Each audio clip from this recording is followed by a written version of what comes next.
pada kesempatan ini kali ini ya kita akan lanjutkan kembali ya dari sudut pandang perspektif ulama. Ya, insya Allah nanti akan disampaikan oleh Ustadz Irfan Abu Nafid. Ya, beliau sendiri adalah dosen fikih, bahasa Arab dan pengkaji balaghah Al-Quran dan juga hadis Nabawi. Dan pada kesempatan kali ini di studio Kafa Channel sudah terhubung ya sama beliau. Kita sapa dulu Ustadz Irfan. Assalamualaikum warahmatullahi wabarakatuh, Ustadz Irfan. Hubung ya, Ustadz Ainun ya, Ustadz Irfan. Mungkin masih mute. Ustadz Irfan tadi sudah terhubung. Ini coba kita cek lagi. Bismillah. Alhamdulillah. Baik, bagaimana Ustadz Irfan ini? Apakah panjenengan sudah siap untuk menyampaikan materinya? Insyaallah. Moga Ustadz tafadhal, kami persilakan waktunya untuk menyampaikan paparan materinya. Bismillahirrahmanirrahim. Alhamdulillahirabbil alamin. Alhamdulillahilladzi bi ni'matihi tatimmus shalihat. Wassalatu wassalamu ala Rasulillah wa ala alihi wa sahbihi wa man walah. Wa ba'du, uhayyikum bi tahiyatil Islam. Assalamualaikum warahmatullahi taala wabarakatuh. Waalaikumsalam warahmatullahi wabarakatuh. Ikhwatil kiram, a'azallahu wa iyyakum, para pemirsa, para zu'ama wal ulama al-afadil. Barakallahu lana wa lakum. Ini berbicara tentang keagungan Al-Mustafa Baginda Rasulullah dalam perspektif ulama. Dalam hal ini sudah banyak sebetulnya para ulama yang menggambarkan tentang keagungan Al-Mustafa SAW, baik dari setidaknya pada dua sisi dari sekian banyak sisinya. Ketika kita berbicara tentang bahasa Al-Mustafa SAW, maka kita mengatakan bahasa hadis Nabawi ini mengandung kekuatan balaghah. Banyak bahasa baginda Rasulullah SAW yang bisa kita kaji dalam perspektif balaghah Arabiyah. Ini menunjukkan keunggulan bahasa beliau SAW. Ketika berbicara tentang kepribadian Al-Mustafa SAW, maka kita mendapati banyak petunjuk yang juga menggambarkan keunggulan kepribadian baginda Rasulullah SAW. Terlebih ketika kita berbicara tentang ajaran demi ajaran yang beliau SAW. Poin penting yang ingin saya awali dalam pembahasan kali ini adalah betapa tercelanya mereka yang menistakan Al-Mustafa SAW dengan beragam macam penggambaran penistaan. Apakah penistaan dalam bentuk dilalat lafziyah, berupa lafal yang tersurat atau yang terucap, ataupun juga dalam bentuk dilalat ghair lafziyah, berupa ungkapan, berupa penggambaran kata-kata tasawur, ditaswirkan dalam bentuk karikatur, lalu dikasih label Muhammad dalam kurung SAW. Ini kan jelas. Jadi dalam pembahasan mantiq usul ini bagian dari penggambaran al-istiza bin Nabi SAW. Maka ini cukup masih saya bantahan kepada siapapun yang berupaya mengaburkan adanya penistaan ini harus kita singkap, karena memang ada belakangan ini orang yang mengaburkan realita dari penistaan Al-Mustafa SAW. Maka ini dibantah dengan ungkapan Arab, lisanul hali afsamil lisanil maqali. Bahasa keadaan itu lebih fasih menunjukkan kepada suatu realita, dalam kurung adanya realita penistaan tadi, daripada bahasa klaim semata. Maka saya katakan hanya orang tidak berakal saja yang mengatakan tidak ada penistaan di sana. Bagaimana mungkin kita tidak mengatakan penistaan? Ketika orang menikam kemuliaan baginda Rasulullah, maka sama saja dia menikam ajaran yang mulia yang telah Allah turunkan kepada beliau SAW. Jadi kalau Allah berfirman, "Alikal kitabati biana likulli syai'in wa huda wa rahmat wa busyra lil muslimin." Dalam ayat ini jelas Allah mengungkapkan dalam bentuk khitab kepada siapa? Al-Mustafa SAW. "Wa nazzala alaikal kitaba." Dan telah kami turunkan kepada engkau wahai Muhammad SAW al-kitaba, Al-Quran. Yang halnya tibyana likulli syai'in, menjadi penjelasan atas segala sesuatu yang kemudian dijelaskan oleh para ulama. Ini dalam persoalan halal haram, lima yahtaju ilaihi, hal-hal yang memang umat butuhkan.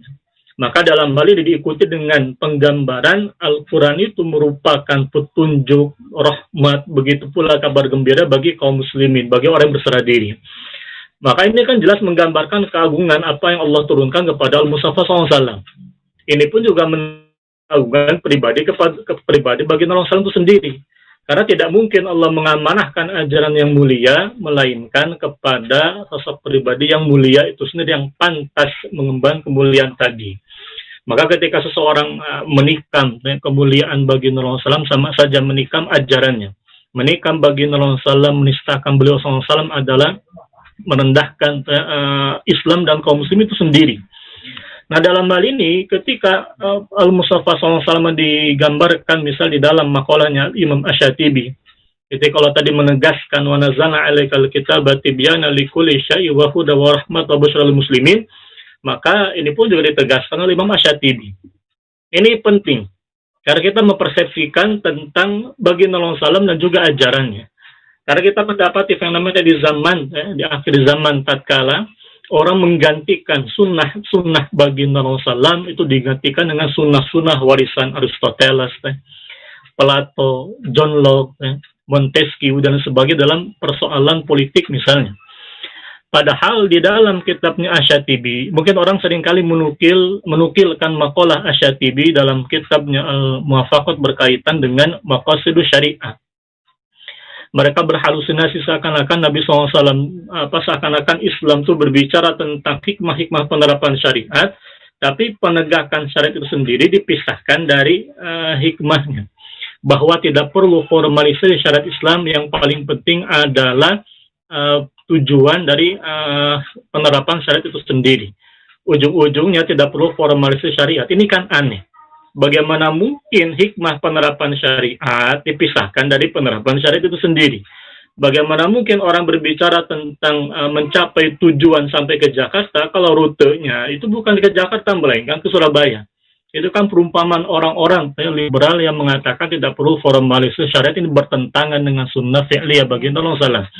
Padahal di dalam kitabnya Asy-Syatibi pun juga menegaskan wa sabata anna nabiyya sallallahu alaihi wasallam lam yamut hatta ata bi bayani jami'i ma yahtaju ilaihi fi amri ad-din wa dunya.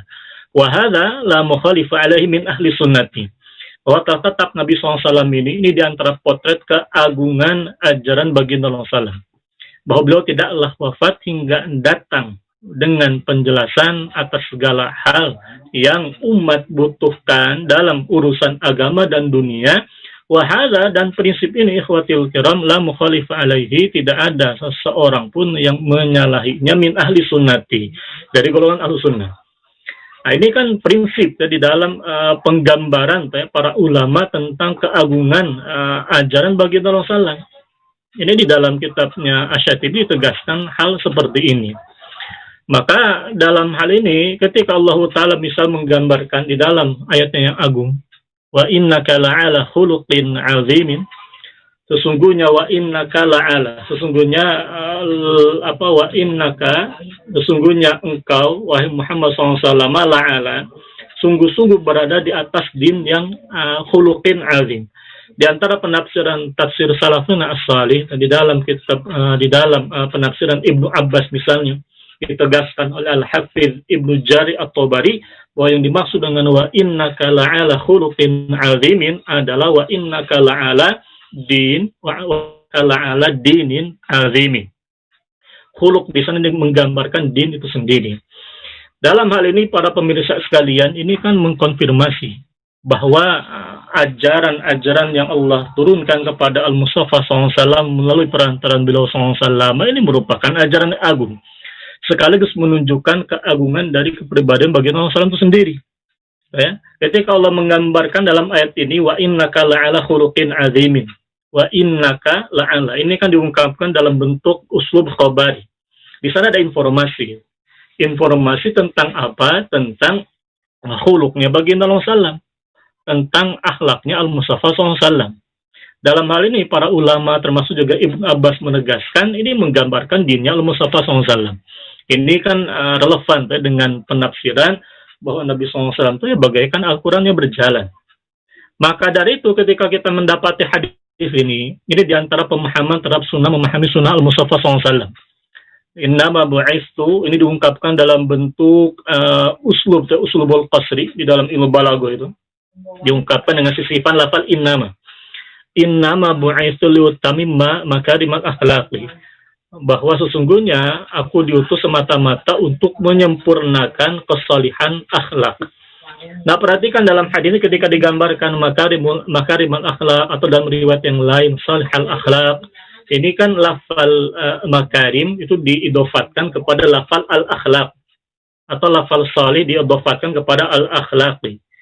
Nah, ini kan menggambarkan makna minal ma'arif, makna yang spesifik bahwa akhlak yang dimaksudnya bukan akhlaknya tanda petik, bukan budi pekerti versinya Aristoteles, Plato, atau misalnya John Locke, Montesquieu, kalau misalnya ada. Tapi yang digambarkan di sini adalah penggambaran tentang cara beragama yang khas yang digambarkan oleh Mustafa SAW. Nah, ketika Allah mengatakan innal bu'itsu tamim makarimal akhlak, ini bukanlah dalil bahwa Nabi SAW hanya fokus kepada pembahasan akhlak semata. Karena di dalam hadis ini tidak digambarkan adanya metode. Ini bukan berbicara tentang metode atau materi dakwah. Di sini ada huruf lam ta'lil menunjukkan hikmah diturunkannya beliau SAW Rasul itu, bi'sahnya beliau SAW untuk menyempurnakan din itu sendiri. Makanya Al-Imam Abu Ja'far At-Tahawi beliau menggambarkan, "Fakana makna dzalika indana Allah taala a'lam." Makna hadis ini, kata Imam Abu Ja'far At-Tahawi, "Anna Allah azza wa jalla innama ba'atsahu liyukmila lin-nasi dinahum." Bahwasanya semata-mata Allah mengutus beliau SAW untuk menyempurnakan bagi manusia agama mereka. Wa anzala alaihi mimma yadkhulu fi hadzal ma'na wa huwa qawlu azza wa jalla al-yawma akmaltu lakum dinakum. Yang semakna dengan hadis liwat tamim makarimal akhlak adalah al-yawma akmaltu lakum dinakum. Maka di dalam perspektif balaghah Arabiyah yang dimaksud dengan makarimal akhlak, akhlak di sini ini merupakan penggambaran bahasa kiasan, majaz mursal, zikrul juz'i wa iradatul kulli. Yang disebutkan adalah al-akhlak, yang dimaksudkan adalah din itu sendiri, di mana al-akhlak juz'un minad din. Karena para ulama bahasa pun juga ketika mendefinisikan al-khuluq ay ad-din, at-tabi'ah, ad-din. Nah, ini relevan.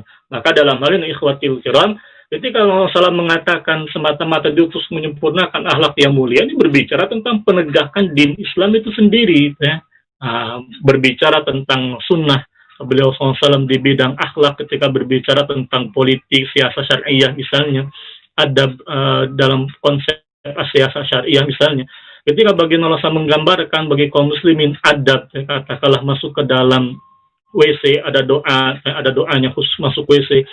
Itu kan doanya bukan doa ketika tidur, doanya bukan bismika Allahumma ahya bismika amun. Karena kalau doanya begitu digambarkan orang yang salah adab, keliru mengucapkan adab ketika masuk WC. Jadi kalau Allah menggambarkan adab, mengatur tata kelola bernegara, digambarkan prinsip-prinsip bernegara seperti apa, ini menggambarkan sebetulnya bagian dari kesempurnaan dinul Islam itu sendiri. Kalaulah kita mengganti ajaran Nabi SAW dengan ajaran-ajaran selain Islam, maka ini yang akan terjadi tadi dalam bahasa Nabi SAW itu, ketika Allah SAW mengatakan, ya ayyuhan nas, inni qad taraktu fikum amroin. Sesungguhnya aku telah meninggalkan bagi kalian dua perkara. Di mana dua perkara ini kan menjadi asbab, kalaulah lantadillu mastamasaktum bihima, tidak akan pernah kalian tersesat selama-lamanya, abadan, lantadillu abadan. Ini digambarkan dengan catatan, dengan syarat istimsak, berpegang teguh kepada keduanya, kepada kitabullah dan sunnah nabinya. Nah, ini kan dalam hadis ini digambarkan dalam bentuk kalimat syarat, bahwa syarat agar tidak tersesat dari jalan kebenaran itu digambarkan, digariskan oleh Al-Mustafa SAW semata-mata dengan berpegang kepada Quran dan Sunnah. Maka di dalam prinsip Ahlu Sunnah itu kan jelas. Ini digambarkan di dalam kitabnya Al-Imam Abdul Bar Al-Andalusi, wa'lam ya akhi anna sunnata wal Qur'ana huma aslu ra'yi wal 'ayar 'alaihi. Katakanlah bahwa saudaraku, bahwasanya sunnah dan Al-Quran keduanya merupakan prinsip berpendapat dan standar atasnya. Nah, ini konteks pembahasan berbicara tentang as-sunnah. Maka Al-Andalusi dalam kitab ini mengatakan dulu anna sunnata wal Qur'an. Karena dia berbicara tentang as-sunnah. Walaysa ra'i bil ayari ala sunnati, bukan pendapat pribadi yang menjadi standar atas as-sunnah, bukan pendapat pribadi yang bisa dijadikan rujukan untuk berbicara tentang sunnah imamah, tentang khilafah, melainkan bali sunnatu al-ayarun alaihi, melainkan sunnah itu sendiri menjadi pengukuran dari benar tidaknya pendapat seseorang. Ketika Nabi SAW menegaskan urgensi al-imamah dalam hadisnya, innamal imamu junnatun, misalnya semata-mata bahwa imam itu adalah perisai, ini kan menggambarkan pujian al-Mustafa SAW atas kedudukan al-imam yang kata para ulama bermakna khalifah, menggambarkan adanya sunnah kekhilafan itu sendiri. Kalau orang berpendapat pribadi khilafah berbahaya, khilafah radikal, teroris dan sebagainya, ini sama saja orang menghukumi sunnah imamah yang diajarkan baginda Rasulullah SAW dengan pendapat pribadi.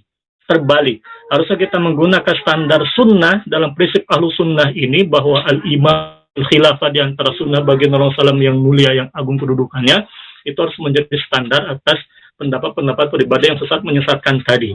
Nah, ini pun juga mengkonfirmasi bali sunnah ayarun alaihi wa man jahila al-asla lam yasil al-fara' abadan, bahwa siapa saja yang bodoh terhadap prinsip agung ini, maka tidak akan paham prinsip-prinsip cabang selama-lamanya. Maka perhatikan ikhwatil kiram, jangan terbalik-balik. Nah, terakhir dalam hal ini, di antara keagungan, potret keagungan ajaran baginda Rasulullah, secara prinsipil Allah menggambarkan keagungan ajaran yang Allah berikan kepada beliau SAW, hingga digambarkan di antara hikmah turunnya Al-Quran itu kan jelas, itu untuk litukhrijan nasa minadh dhulumati ilan nur. Syekhun atau bin Khalil itu menggambarkan litukhrijan nasa, bahwa huruf lam pada frasa litukhrija itu menjadi penanda hikmah diturunkannya Al-Quran kepada Nabi SAW, agar Nabi SAW itu mengeluarkan manusia dari kegelapan-kegelapan menuju satu cahaya. Itu khrijan nasa minadh dhulumat. Az-dhulumat itu jama, kegelapan-kegelapan, ajaran demokrasi, kapitalisme, komunis itu banyak, kepada satu cahaya kebenaran Islam saja. Lafal an-nur itu mufrad, tunggal. Az-dhulumat itu jama, itu mengisyaratkan bahwa jalan-jalan kebatilan itu banyak, ada demokrasi, kapitalisme, komunisme, marxisme dan sebagainya, itu az-dhulumat. Kepada satu cahaya, kepada an-nur saja, satu cahaya saja. Ini kan merupakan bahasa kiasan, majazul isti'arah, yang menggambarkan ya hanya Islam yang menjadi satu-satu jalan kebenaran itu sendiri. Ya. Itu khrijan nasa minadh dhulumati ilan nur, termasuk dalam hal ini berbicara tentang konsepsi siasah, tata kelola bernegara.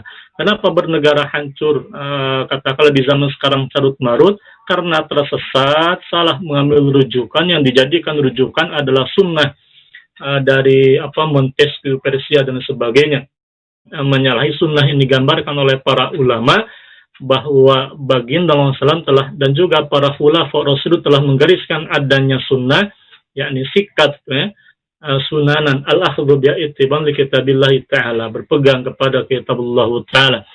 Bahkan ditegaskan di dalam kitabnya ini disebutkan laisa li hadin minal khalqi tagiruha, tidak berhak seorang pun dari makhluk untuk mengganti sunnah ini, wala tabdiluha, tidak boleh pula untuk menggantikannya, wala nadhru fi syai'in khalafa, tidak dilihat sedikit pun orang yang menyalahinya.